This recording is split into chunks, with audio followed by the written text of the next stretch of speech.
Question 23 of the JAMB 2019 Mathematics Past question. That's your UTME CBT exam. It says if this is equal to minus 12, find x. Okay, so this should be like a determinant sign. Alright, so what? Find the determinant of this and equate it to what? Minus x. Remember, determinant is what?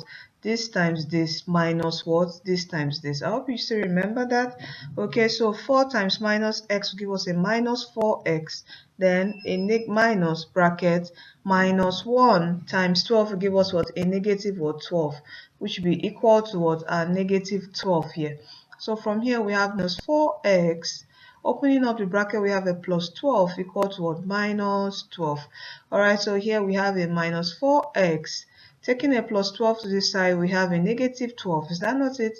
Okay, so we have a negative 4 equal to negative 12.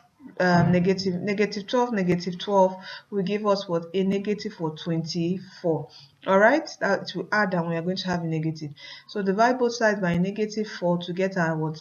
Our x. Okay, so this will cancel out. How many times would this negative will cancel out this negative? And 4 in 24 will go how many times? 6 times. So this is our answer. X is equal to 6, and our right option here is option B.